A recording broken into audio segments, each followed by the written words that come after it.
Welcome, and I thank you for joining us to hear from talented writer, speaker, and consultant Margaret Wheatley.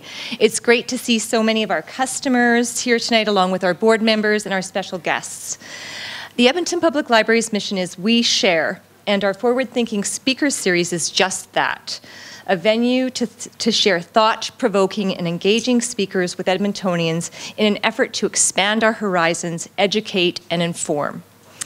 Margaret Wheatley is a leader regarding exploring and understanding what it takes to build strong communities.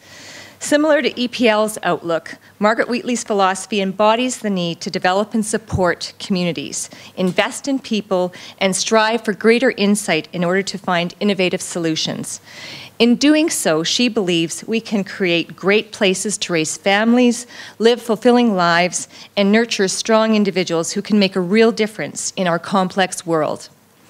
Margaret invites us to truly listen, to welcome differences, to admit we don't know, in order to ultimately build strong relationships and strong community. Her work teaches us to take action and avoid silence in order to have an effect in championing the human spirit. Margaret's belief in the power of conversations to create strong relationships and meaningful change have been the inspiration for us at EPL and certainly a catalyst for the development of our community-led service framework. I'm so very thrilled to have her with us tonight. Everyone, I introduce you to Margaret Wheatley.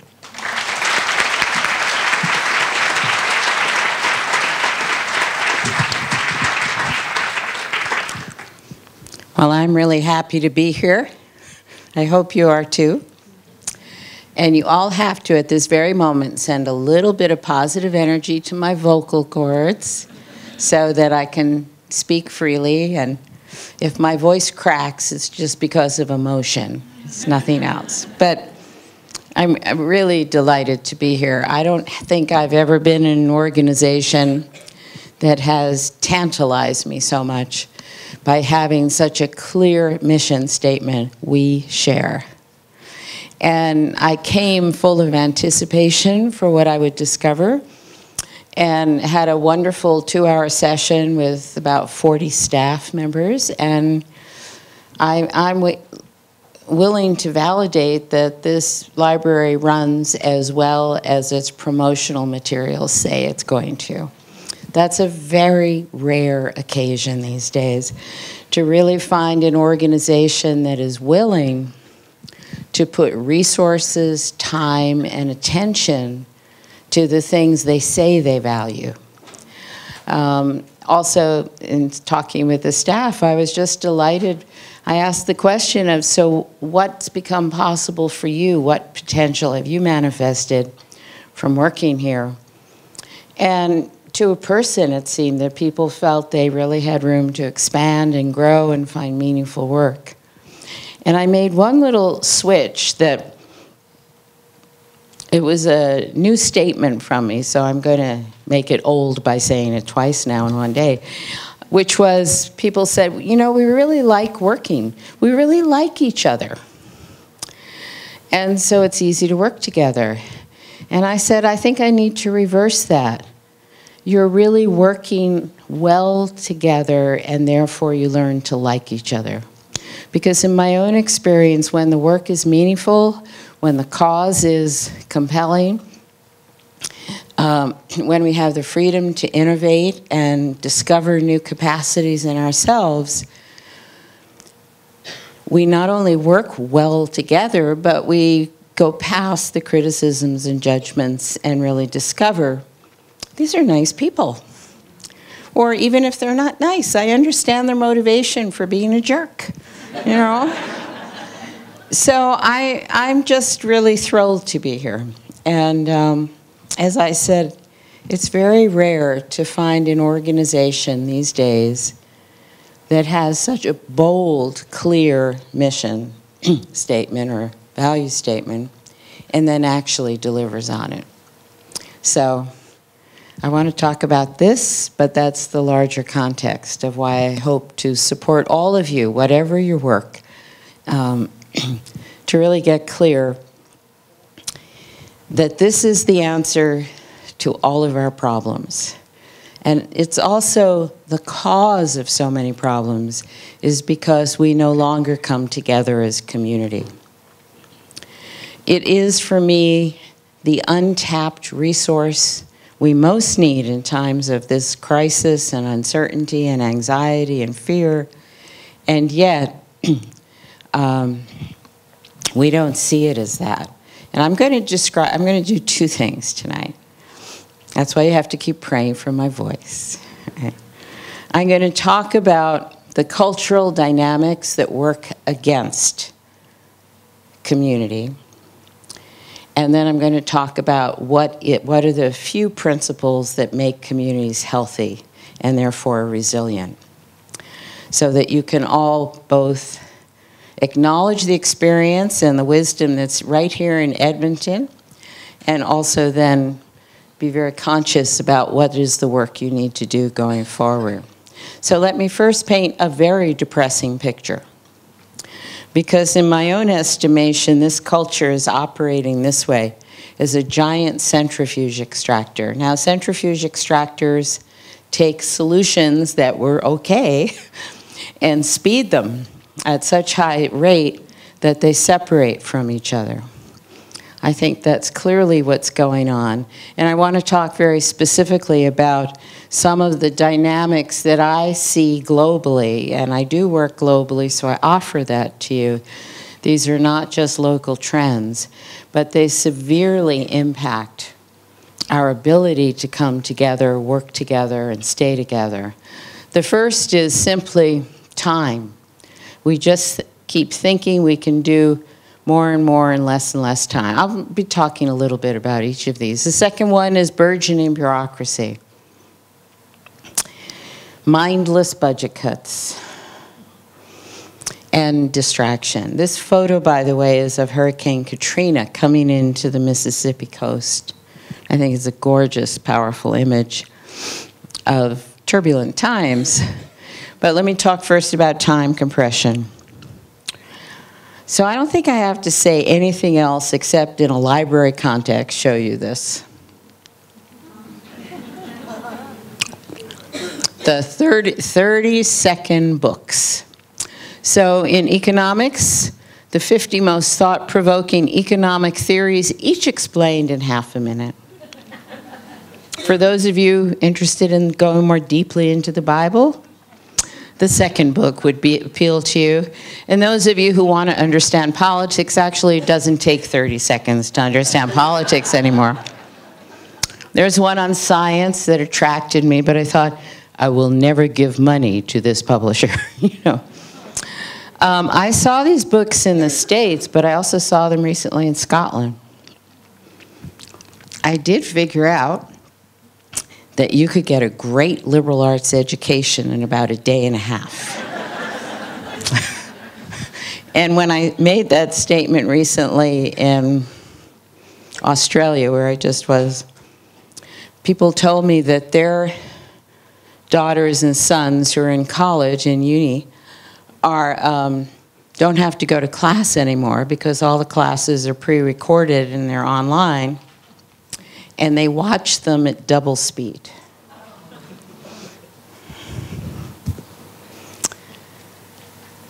Well, that's the first problem. The second way this becomes a serious problem is the expectation that we can complete thoughtful work that requires time. Learning requires time. Relationships require time.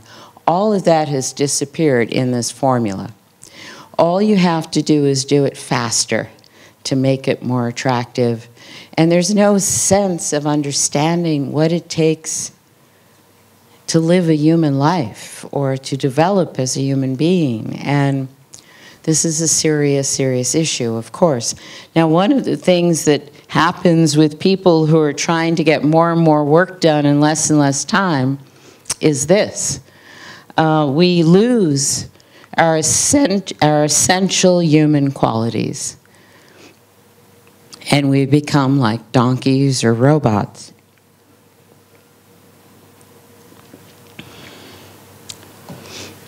One time when I had a voice like this, I was getting ready to work at the Mayo Clinic, and I had my office call ahead and say, you know, she's coming with a bad throat, a little bit of laryngitis. It's the Mayo Clinic, right?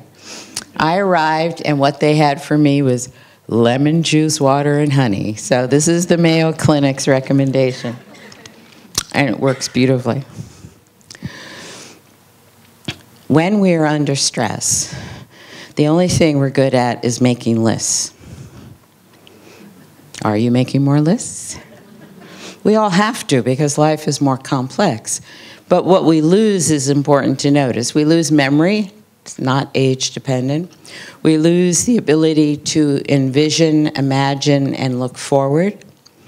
We lose the ability to connect the dots. Even though everyone's talking about we need to connect the dots or we need to think outside the box, you physically do not have the mental capacity, the brain capacity to do that when you're trying to rush through an unending to-do list. So the pressures on us to do more and more tasks in shorter periods of time are actually taking us up to a very superficial level of functioning. And that's serious. As you would know or remember, the only way we learn is when we're relaxed. And that's why increasingly we need to find times for personal reflection. We need to create times for personal reflection. If we're a leader or supervise anybody, we need to create time for thoughtful conversations just to slow things down, because what we're doing in those moments is really reigniting the human brain in all of its beautiful glory and capacities. However, many of us are resorting to this.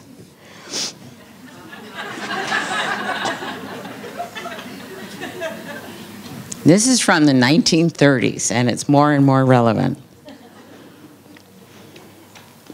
So that's the first really depressing trend. Here's the second one. Increasing bureaucracy. So how many more rules and regulations are there in your life, certainly coming from your government, any government these days? And it's leading to a demand for more and more reports and measures. I hear so many leaders saying, I now spend more time writing reports about my work than doing the work. And you know, we know this is meaningless, so what it's doing to our sense of meaningful work and our internal sense of well-being, we become cynical, we withdraw, we're exhausted, we're overwhelmed. These are very common words I hear now as descriptors. And I think what's really going on, I'm just going to show you two images.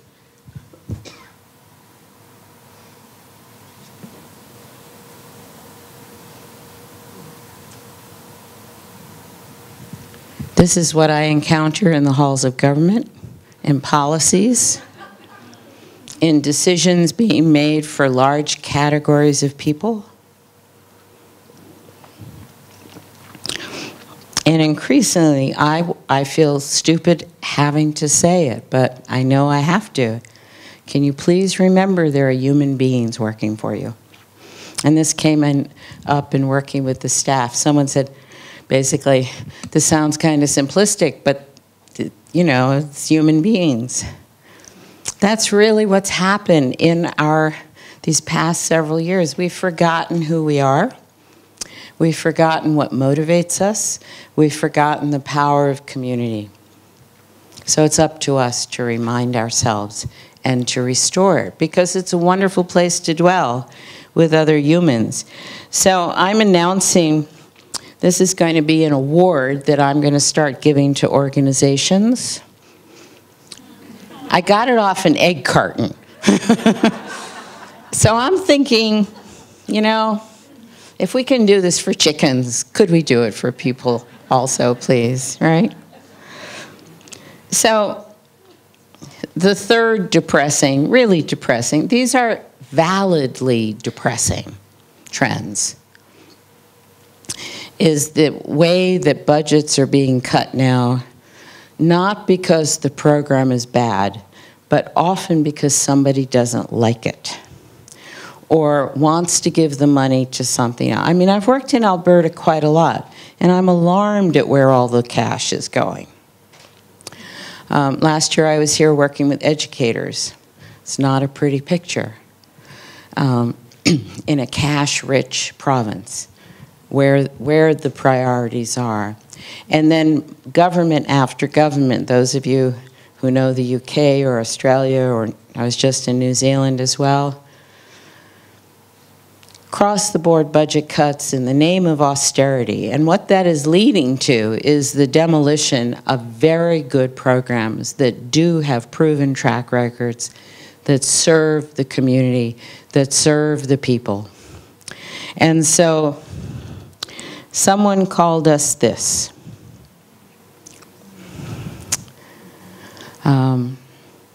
A Chilean woman poet said, "We are undoing the future, one way or another.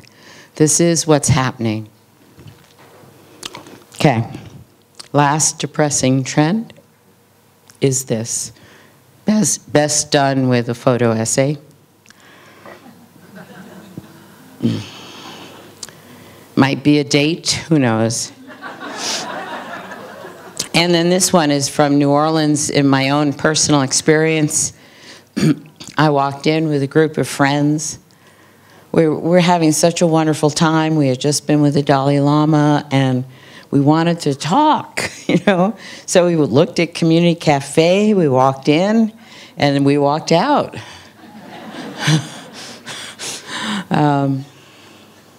And then the most recent innovation in airline terminals is this. This is from Minneapolis, but I have worse ones from Delta and LaGuardia, where every seat or every table, like you're not going to talk to anyone, so you each get your own iPad, so you don't have to look at each other. China recently announced, one city in China, that they've developed a dedicated pedestrian lane for people who are texting. It should just lead them into the woods, you know, something. But one person commented, yeah, right now it's just painting a line, but pretty soon they're going to have camera detections and you'll get a text when you're about to bump into somebody. So this led to Maslow's hierarchy of needs being necessarily redone.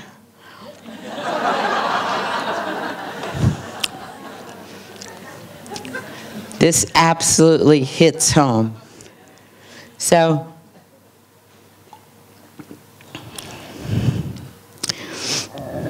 when I was just in New Zealand a few weeks ago, and they have not been taken over by cell phones. Australia has, but not New Zealand. And I went to call my son. I was on a college campus, sitting outside the library.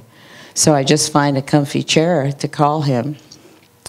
And I realize I'm sitting there on the phone, and everyone's walking by staring at me like I'm some weirdo.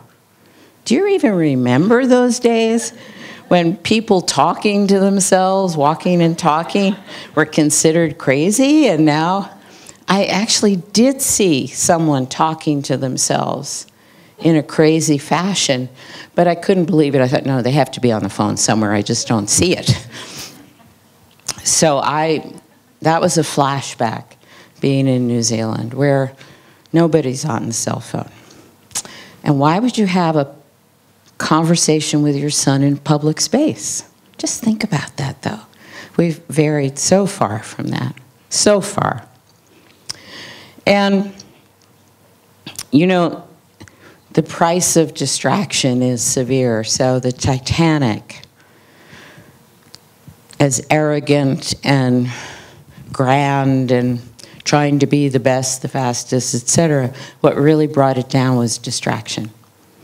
Because the radio operator, 3 days before they entered the area with the iceberg, kept receiving radio messages saying, there's a lot of ice here, be careful. The captain looked at some, but obviously didn't really care, because what he did was a very modest course correction, but he kept the same speed up because they had to break a record. 43 minutes before they hit the iceberg, a ship nearby said, "We are surrounded by ice, be careful." And the radio operator on the Titanic radioed back, shut up, I'm busy." So that's, I think the Titanic becomes the most apt image for us now. Many of us have talked about it in other ways, but this is really about starting to notice, what are we losing by being so distracted, by being so busy? You know, I listen to the adjectives that people put in front of busy now. I don't think about your own, perhaps, because people used to just say, "Oh, I'm really busy." Then it was, "Oh, I'm busy, busy, busy." Then it was, "I'm crazy busy." And just listen for it. It's kind of a fun little game. But the seriousness of all that, this is this.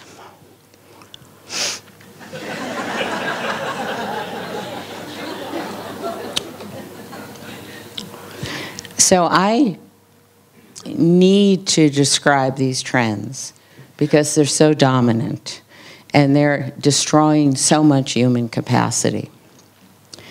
And I know this to be true.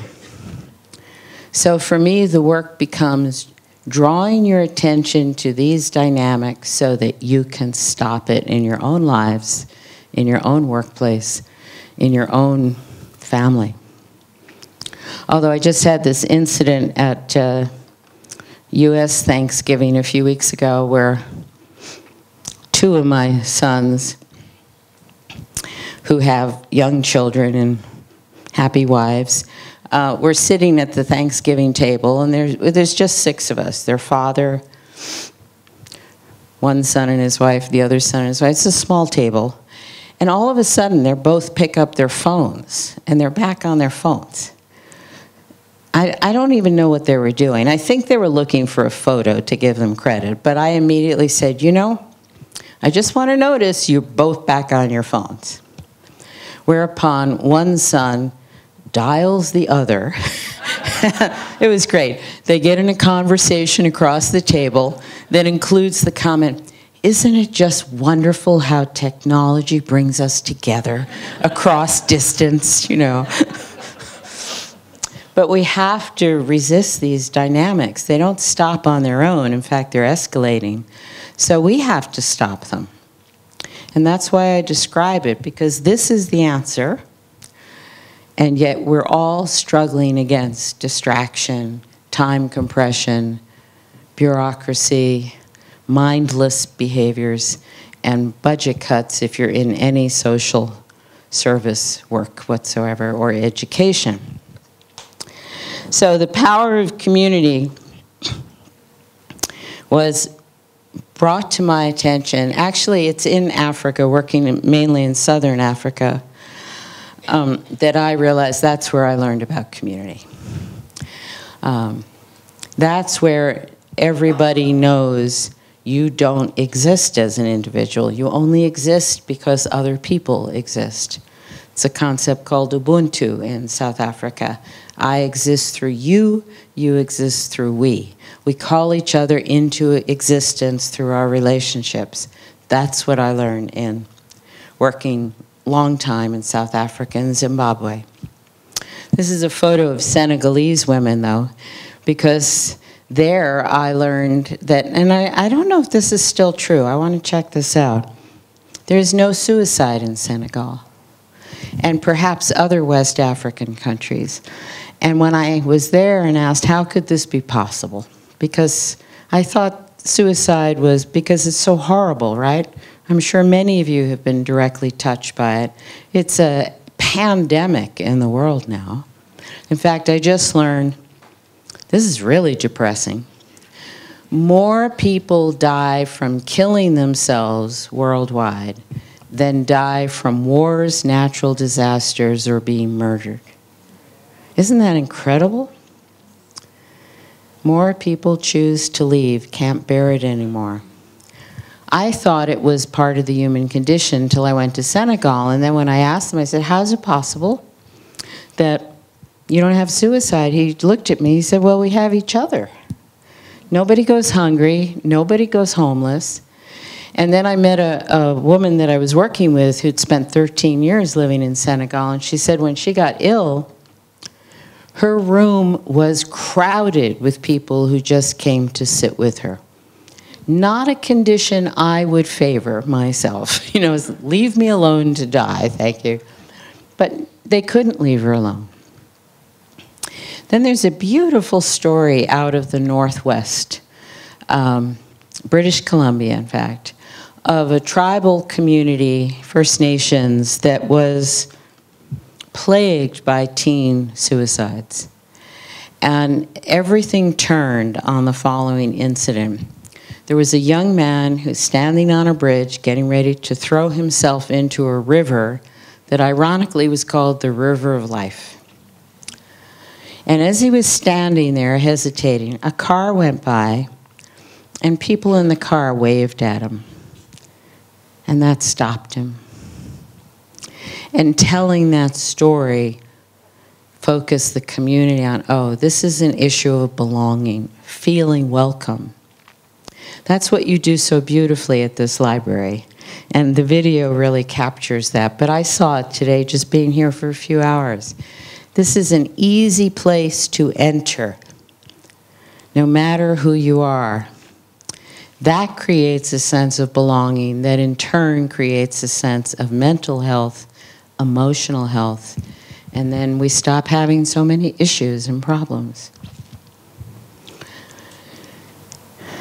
So I want to now go over some of the core learnings about healthy community. This is from a lot of people's experience and summarized by me, but it's based on many more people's joyful experiences of working in community. The first is that a healthy community knows it's a community. It doesn't draw a red line, as bankers do, and say, well, you're in, no, you're out.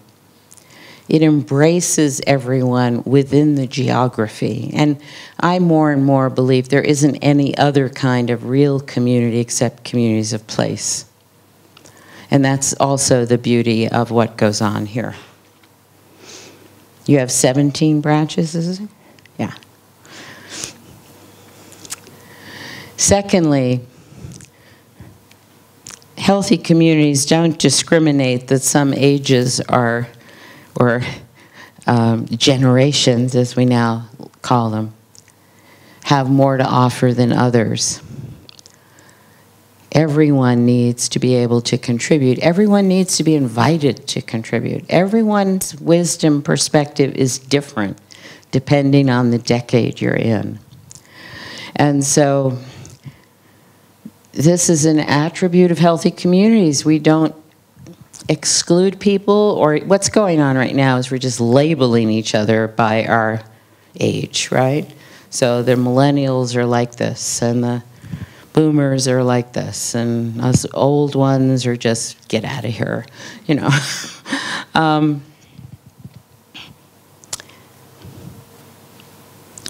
So all of this is about creating community with who's there. And each generation has something very important to offer to the rest of us. A healthy community uses conversation as a truly basic process. And deep listening is a core skill. What is deep listening? Well, there are several Aboriginal words that I once knew, Australian Aboriginal words, that talk about deep listening as the way to wholeness, how you create health, how you create wholeness. You know, the word for health comes from an Old English word meaning wholeness. And the word for that, wholeness, comes from an older word meaning holy. When we are truly listening to each other, we are listening the other into health. I experienced that by witnessing, bearing witness to the Truth and Reconciliation hearings in South Africa. The people were healed by telling their story. And people said that. You know, there was a young man whose eyes, he was blinded when a policeman, just for the hell of it, came up and shot a shotgun off in his face. So he had been blind for 14 years, and then the Truth and Reconciliation Commission came about. And after he testified, he said, "Today I got my sight back because the whole nation listened to me." Now, it's no longer that nice picture in South Africa. Things are quite grim there now. But for those immediate experiences, that's where I learned that all we have to do is listen, and people discover their own wisdom. Now, this is hard to do. We grew up in the fix-it culture. Or, oh, I just saw this great book or this great DVD. Or here, you just go take that. And you know, all that people need is for us to sit there, not saying anything except maybe, "Oh, yeah, wow, that's terrible." Just letting the person fill the space, and then their own wisdom emerges. It's pretty remarkable who we can be as a species. And then the reason I phrase it this way is for so many of us, diversity is just something we have to take care of or a problem to be solved. So many organizations struggle with this. So many communities now struggle with it. We have a terrible word in America, I don't know if it's made it up here yet, called othering. Isn't that awful? Yeah. But you see the rhetoric, the political rhetoric, certainly from south of the border, but I think you're imitating us a little bit too much these days, where we make the problem be the immigrant or the past or some new group that's come in. You've done so well as a nation with immigrants up to now, but I don't know what the future is for you. I see it's the problem in Europe and one of the huge problems in Australia. And then, of course, there's the US that we don't want to talk about. But it's this fear of the stranger that politicians historically have used to maintain their own power and control. It's a good strategy. It works all the time. But in a healthy community, we know we can't get along on our own. We know that we don't see the world clearly enough just through our own limited perception. We know that for a complex problem, we need multiple diverse perceptions, multiple ears and eyes and senses, so we get a rich picture of what's going on. So much decision-making doesn't care about who's included and thinks that some experts somewhere know best or just want to use their power to get what they want. But a healthy community knows that it must seek out the opinions, the perceptions, and the needs of the community. So here we are in a beautiful library auditorium where the work is, definition of the work is led by community. That is one of the greatest skills you have here. Because we can't keep doing stuff to other people. It doesn't work. We can't keep seeing people as broken, as a collection of problems that through our own expertise we will willingly go and work with to fix them. It doesn't work, and it shouldn't work, because the human spirit is in everyone, and every one of us is capable of the kind of creativity and caring that many of us experience, but that I saw today in several places here as well. Every one of us is capable of that. So that's when diversity becomes a blessing.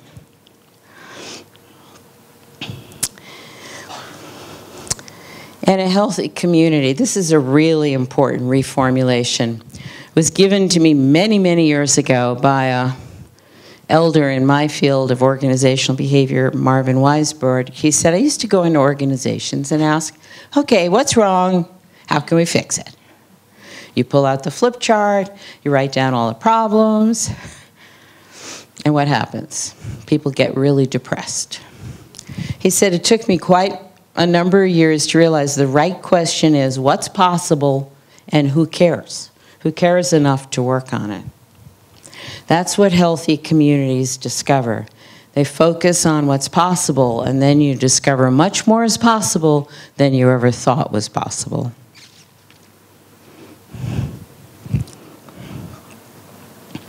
And finally, a healthy community knows that this is our ultimate strength, that humans can get through anything as long as we're together. So the separation, the conflict, the polarization is what's really killing us, because it's depriving us of the essential great human capacities that could get us out of this mess.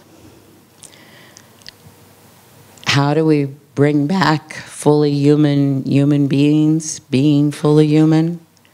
I don't know the answer on a meta scale any longer, but I know there's a lot we can do where we are, with our families, with our local schools, with our local libraries, inside our organizations, whatever our sphere of influence is, or the people we work with regularly, we can start to reverse this degradation of the human spirit.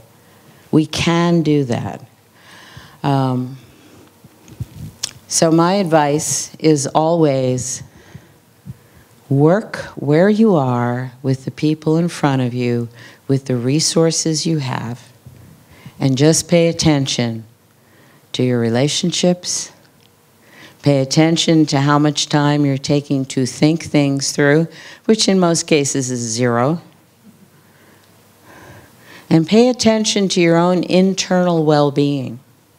How are you doing with the speed up, with the frantic energy that's out there, with things you hear, read, comes over across in the news? How's all of this impacting you, and what do you do to find peace? What do you do to find time for reflection? In fact, I want to ask you a couple of questions, and then I'll take questions. But how many of you feel good about the amount of time you spend thinking and reflecting? That's a much larger percentage. It was probably a fifth of you or a quarter of you even. And the rest of us, let's think about where could we find time to think? Where could we find time for a reflection? And please make that a priority, because that's how you're going to turn back on this beautiful human capacities we have. Another way of thinking about this is, what's the quality of your relationships now versus 2 years ago? Are you spending enough time with the people you care about or care about you? Are you finding it harder and harder to get together? These are general, trends in the wrong direction. Just when we need each other, we have less and less time to be together. Again, that's something we can intentionally create for ourselves and make it a priority. As I go around doing my work, I have named what I think is a very essential role for those of us who are willing, and that's as warriors for the human spirit. And I use warrior in the Tibetan definition of it as one who is brave, one who has courage, but is not aggressive. In fact, the real bravery is to not use aggression and fear. And the other aspect of this bravery is to actually believe in people and not write them off, and find ways to spend time with them so we really discover who they are. And this Warriors for the Human Spirit work feels more and more essential to me as I watch how degrading the environment is to give us the right conditions so we can be creative and innovative and caring and generous. Just getting undistracted is a big deal. So if you can find time of where you're going to find time to not be distracted. For some people, it's turning the radio off in the car. I think that's a good thing. For others, it's intentionally using walking the dog. If you have an obedient dog, I've never had a dog that would create the conditions for me to, you know. But gardening, playing a musical instrument, doing art. If you could think for a moment, what do you do right now that brings you a sense of peace? You could call out a few of those. I'd love to hear them. Singing. Nordic skiing. Journaling. Singing, Nordic skiing, journaling, cooking, listening, running, meditation, dance, painting, cycling. Reading for the heck of it. Oh, just reading for the heck of it. Yeah, wow, you're really bold. So whatever you're doing, please check whether it's sufficient. Because what used to work to give us a sense of inner peace or calm or just slow us down so the brain comes back, I find that it takes more and more attention to those moments to regain a sense of peace. Because the world is amping up the noise, the distraction, and just the air feels filled with anxiety and stress in most places, including Canada. So please pay attention whether it's enough. And if it's not enough, enlarge the time you're doing that. And for those of you who couldn't think of anything, please find something. You know, and this isn't about selfishness or self-care in a selfish way. This is about creating the possibility that we can be strong and persevere in the midst of very difficult dynamics and very negative energies that are only increasing. Do any of you think it's going to get better soon? But the question really is, we could talk later, but why bother? You could just stay in your optimism. Seriously. And I didn't mean that in a, you know, as a slam. Just enjoy it while you can. But my need is for us to think about how the times are wearing us down, what it's doing to our lifeblood, our relationships, our sense of confidence, our sense of, I can handle all this. And I ask us to pay attention to these things and notice these dynamics, not because I want to depress you, but because I want you to be able to stay, to be of service, to be a compassionate helper wherever you're doing that, to be a good, thoughtful leader that creates the conditions for people's best to come forth.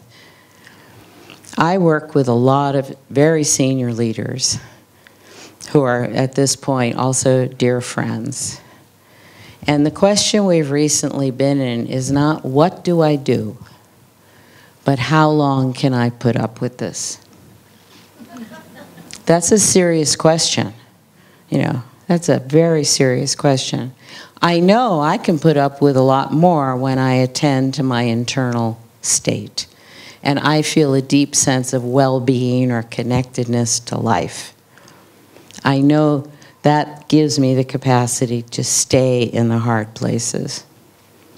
And so I just offer that to you as if your aspiration is to stay and continue to serve the people and the causes you care about. We need many more internal resources because it's not getting easier to be in the midst of all of this. So I would love to hear some questions at this point. Yes? One of the things I've been thinking about for some time now, and I don't think I've been reading but not a month goes by or a week goes by when we don't have increased electronic devices or variations or upgrades for information, for knowledge, for enlightenment and communication, relaxation, enjoyment. And yet on every continent, in almost every nation, we have wars, we have violence against women, against children, we have the ugly head of racism in the United States raising its head again. And if you watch ABC, CBS, NBC, CBS, ABC, on and on, you see this. We have the continuation of Holocaust deniers, racism, prejudice. And yet, I find an absolute irony with all these devices that are made for human understanding and communication, we still can't get beyond the issues that we face today. I would actually add to that, and thank you. That was a pretty inclusive list. You didn't talk about government corruption and corporate power, but I had just added that. I think, yeah, I think it's a misperception of the promise of technology. Because what I see is happening, and many people are commenting on this now, that technology, I think we will look back in time and realize the smartphone was the most disruptive technology for relationships, societies, communities, because what it allows us to do now is stay in our own worlds wherever we are. So public spaces are no longer public, they're private. And I don't want you to come near me because you might disturb where I am in my music, in my movie, in my phone call, whatever. And it's intensifying because I'll walk down an airplane aisle, and I'm watching what everyone's watching on their devices, whatever they are. E-book sales are down. I think they're down because people are now watching movies. And the amount of violence that just comes out from a short walk of looking at 20 iPad screens is overwhelming. I'm instantly depressed by that. But the other thing that these communication devices have allowed is the creation of self-organized groups around any values, good values and also bad values. So the amount of hate that's now on the internet and that's strengthened by corresponding with others who are hateful, that's something we have to look at, the amount of pornography that's on the internet and the amount of violence. So it hasn't connected us in ways of expanding our sense of community. It's narrowed it. And this is not something that can be stopped, by the way. I'll just throw that out. But there's a huge amount of research that's been done on what's called technological determinism. That's why I ask us to stop it where we are, with the people that we work with, that we love. There we can make a difference. And then who knows what it does. But I just want us to be leading better, richer, fuller human lives and exploring our potential. But I'm thinking smaller and smaller units. So that's why I love coming here, is because this is, the unit here is a city, and the resource is the library. But a total reconfiguration of an identity of what is a library. And I think you're already warriors for the human spirit, for sure. Yes, in the back. One of the things that stood out for me in your talk was when you mentioned about, instead of asking what are the problems, ask what are the possibilities. And I'm really intrigued by that statement. I guess it feels stuck. I was like, Good. I'm so used to asking. That's good. I'm so used to asking, okay, what are the problems, what could the possible solutions be? Like, are you Yes. Sort of therapeutic sometimes to hear people out? Nope. Haven't you discovered this, really? I mean, I still meet a lot of leaders who have been coached by their staff. Well, you have to have a town hall meeting. You know, you have to have, just go and hear everyone's issues. It doesn't lead anywhere good, because people express their frustration and they'll do it in a higher volume and louder voice to get the leader's attention. And then they're disappointed that there's no immediate action. Even worse is the leader can take action and they never notice. That's a big thing also. But the focus on what's possible and who cares, those are two parts of that. It's not just what I think is possible, but who cares enough to actually get in there and do the hard work. One of my friends and the leader I support runs one of the largest nonprofits in the US in Houston, Neighborhood Centers, Inc. She taught me a long time ago that when people are in distress, like Hurricane Katrina victims, you know, piling in, pushed into buses and sent to Houston, and they're coming off the buses and they're getting casework, respectful casework, like 120,000 people in a short period of time. She said, we learned to ask them, not what do you need, but what do you have? What do you have? And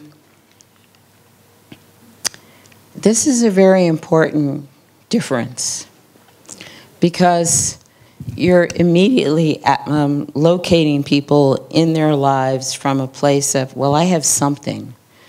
In, you know, Katrina victims, maybe I had my wallet, maybe I had my children. But when you ask people what they need, two things happen. Either they give you a laundry list of everything they want, because we're in this crazy dynamic we've created through development efforts that gave people stuff and therefore demoralized them and turned them into wanting, dependent people, where we don't respect who they are. When you ask, what do you have, you're actually trying to contact the person.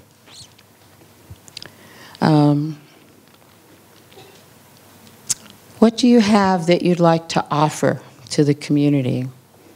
What do you have that could be a resource to somebody else? Because people are not a collection of needs, and they're not broken. They're full human beings. And when you ask, what do you have, you start to open up that possibility. Another question, yes? You talked about bureaucracy and budget cuts. Can you give us an example of a success story of how community engagement was improved despite the bureaucracy and the budget cuts? I wrote a whole book on that. Thank you. Called Walk Out, Walk On, which is a learning journey into 7 communities daring to live the future now. That was the whole subtitle. And we looked at 7 communities throughout the world, and Columbus, Ohio was the US one, where people realized, Columbus, you have to push them aside, but we're talking about Zimbabwe, South Africa, Greece, India, Brazil, Mexico, where people realized that no one was coming to help. Now what? And the now what is, oh, we're here. Let's see what resources we have in our own creativity and imagination. So my own little institute has worked for years in focusing people on, so what exists in your wisdom traditions, in your environment, and in each other that gives you a lot of resource. Same is true for us, by the way. We don't need government grants. They're not coming anymore anyway. Or if they come now, they won't be here in a few years. Who knows? That's unpredictable, and it does create a dependency. And people decide, well, we can't do anything because we didn't get the grant. That's horrible. So what we discovered is that when people turn their attention to the wisdom and wealth they had in their traditions, in their land, and in each other, enormous creativity was unleashed. Enormous creativity was unleashed. And maybe this is a post-bureaucratic solution. But case after case of people, some of whom have won the Nobel Peace Prize, they never went to authorities or agencies. They just worked with the people in front of them and created enormous resources from that. And that's what we need to do also. Thank you. Yes. Okay, the optimist, right? You put your, okay. I cannot help but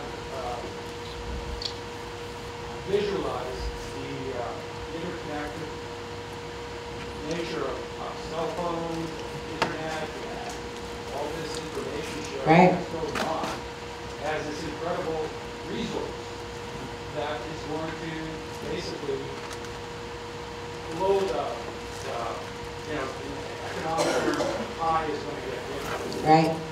And you mentioned Senegal, where there is no suicide. Well, that's a brilliant discovery for me. Right. There's actually a place where people aren't made what's going on there. I want to know more about that. Right. And if somehow we can incorporate whatever they're doing into our society, we're all going to benefit. But on the other hand, it's Western society that has produced this incredible bloom of scientific technology and advancement in terms of health and welfare and immense access to resources. So I just don't get the pessimism. I understand that with any kind of revolution, industrial revolution, agricultural revolution, there's incredible change, there's losers, there's winners. But overall, we've done pretty good in the last couple hundred years. It depends where you live if you can make that statement. Seriously. That's true. But yeah. Maybe we may well be on the verge of where things tip and get better as we harness the energy from the sun in different ways. We can beat our oil dependency. And if we can overcome bad governments, dictatorships like North Korea's and that sort of thing. So now who's sounding utopian? I very much appreciate this perspective. And it's part of the debate. I would only ask you to notice that there were a lot of ifs. And the evidence is not that technology is leading us in that direction. It still holds out for some people a promise that we're going to harness the sun, we're going to get off fossil fuels, we're going to provide enough food for everyone. But the experience over the past 20 years with technology has not been positive, except for very few people in the Western world. 10% of the world's population benefit from medical technology. 10%. So, and it's great that you learn about Senegal, and there's so much beauty in this world and things to learn from everyone. Yes, just take that and work with it as you can. I would say wholeheartedly. But I would stop. This is my own perspective. Let's not get dragged down the path of thinking that I can wait to do it myself because something big, wonderful is coming, because I don't think it is. And I'm basing my remarks on a lot of historical study and just watch. I mean, I've been in this field of technology for many, many years. So I just want us to do what we can where we are right now. And that would be enough for me. And then maybe you'll be right, and that would be wonderful. Yeah. Okay, one more question. Was there someone here? Yeah. So, just as a preface, I raised my two boys in a community of 125 people. Can you all hear her? Okay. Could you stand up and maybe turn around? I'll hear you if you talk to the room. I raised my two boys in a community of 125 people, very rural, very remote in Canada. And 2 years ago, I came to Edmonton to work downtown, and I live downtown. So my question to you that I'm really intrigued about, because I have an experience in knowing the strength of community as it is place-based. Right. So Community as it's place-based, yes. and also a community that identifies itself to its empowerment of fixing. So I want to make that translation to urban centers where huge numbers of people live that are transient, that have no connection to place. Right. So I want you to comment So what happens in urban centers with a high transiency rate? First of all, I don't know, but I know a number of people who are trying to work on that issue, knowing that transiency is the core problem. In that story of the people who waved to the young man and stopped his suicide, that's the story of belonging. So if we combine transiency with the need to feel I belong, you see that it is a core root problem. So there are people who are working on that. I do know, though, that really healthy neighborhoods and communities keep people there. It's a consequence. They stop leaving. They want to stay. And so maybe we just create healthy neighborhoods, healthy communities in urban areas. It's quite possible. I just met with the Abundant Community Group this morning, and they're doing it at the neighborhood by neighborhood level, including high rises, high density areas. It's possible if we understand what the work is. The work is connecting people to each other. And when we connect people to each other, all we're doing is unleashing this primary human dynamic of a great need to be together. Not a great want, but a great need. We are a clan group species. We do not survive on our own. And I just saw how far we have wandered from this knowing that we need to be together. It's really the curse of Western thought that we can make it on our own. One of my sons is finishing his PhD in economics, and he's gone heavily into what's a new field in economics called social economics, which wants to treat people as people and notice that we're not always making rational decisions. So, duh. But anyway. So, one of his research papers was on infant mortality rates in pioneer communities in Utah, where we live. And so he's presenting it at a conference, and he gets a number of suggestions. Well, have you looked at the grandmother effect? Now, the grandmother effect, this just shows you how far we have wandered from good common sense. The grandmother effect is an economic variable that predicts that if there are older women present, grandmothers or aunties or whatever, that the children will be healthier and the mother will be healthier. Yes? Isn't that incredible?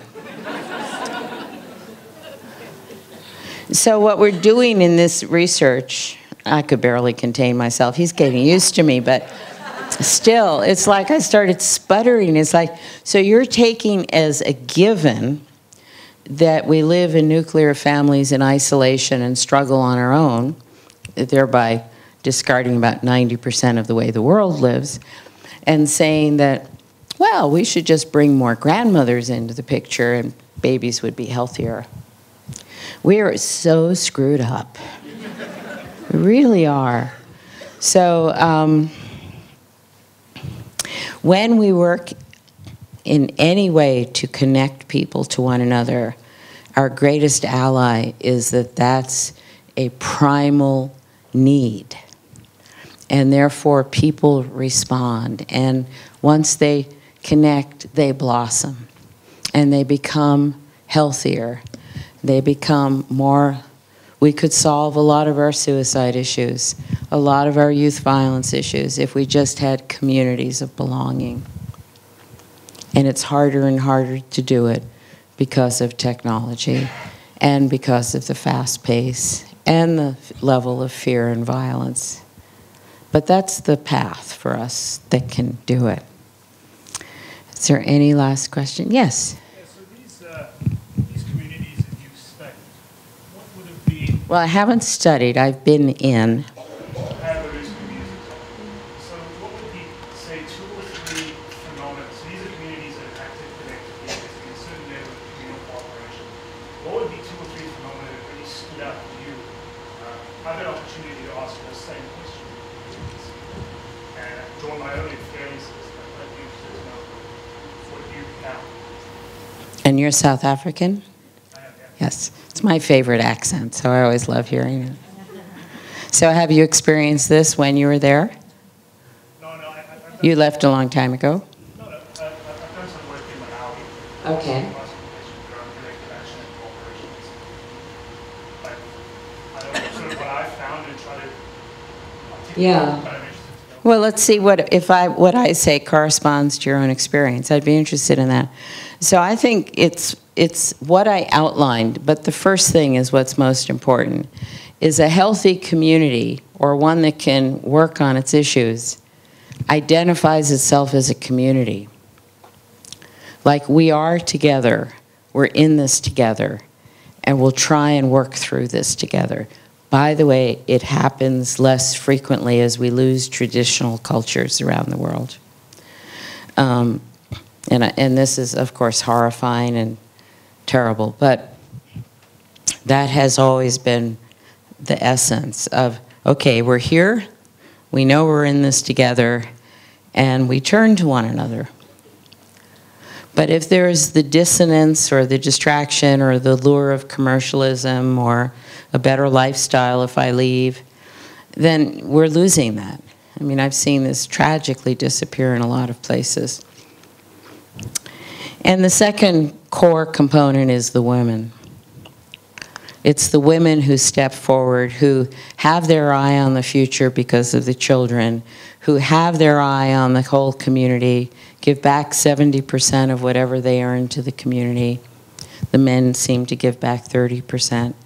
And I've worked with so many women leaders in very economically poor communities who basically just said, well, we couldn't wait any longer. And they've had to deal with politics and inequality and terrible situations, but they're just working for a future that is so clear to them because they're so connected to the children. And they're better at connecting to each other, hands down. But even so, I've recently seen some of the fissures that are created by how the global culture comes in and just draws people away from this traditional knowing that we need to be together. So it's both distressing, but also always reaffirming when I am in a place where the women have taken charge, and also where there's a clear sense of, yes, we are a community, and we're going to work our guts out in order to create change. Would you like to volunteer anything that you've observed in Malawi? No, I mean, I certainly agree with that. Community level discussions are, we tend to think of discussions as being large, periodic transactional costs, like this type of meeting, we're going to come to a town hall and Right. discuss these big things, but on the contrary, having constant discussions at a low level of walls, and so on, actually tends to be more people. We think it's going to take up a lot of our time, but these types of things take a lot of our time. So where I think I'm different than what you just said is that this is not about, I was talking about identity, like I exist through you, you exist through we, and I know that. So it's not that is more effective to work together. It's that it's the only way to work together, because we are in this together and we're not going anywhere. And when that's there, then there's a lot of possibility. Okay, so thank you. I want to offer you what would be on my gravestone were I to have one, but I don't think there's ever going to be one, so I'm revealing it now. Just my motto for happiness. We were together. I forget the rest.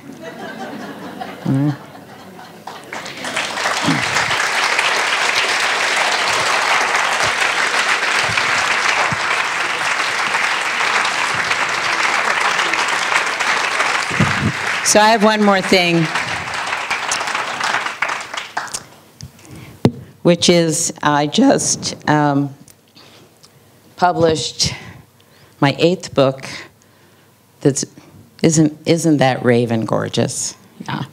And it is a meditative memoir of my experiences of working in a very rich, animate earth. It is only available on my website. You can go to my website, margaretwheatley.com, and read all about it and see a lot of its pages. But I'm giving this copy to the Edmonton Public Library. This will be the only library in the whole wide world that has this book right now.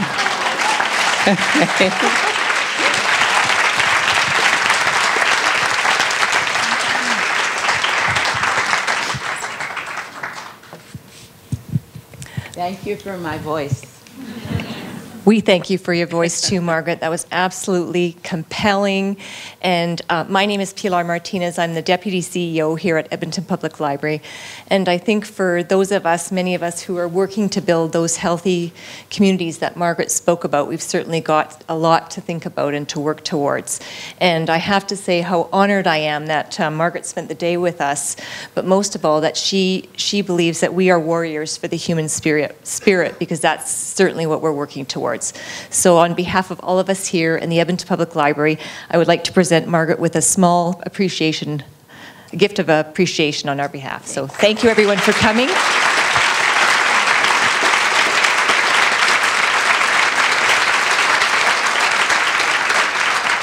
And for those special guests who purchased tickets, we are just wandering across the hall to that room next door, and we'll see you in a few minutes. Thank you everyone. Have a great evening.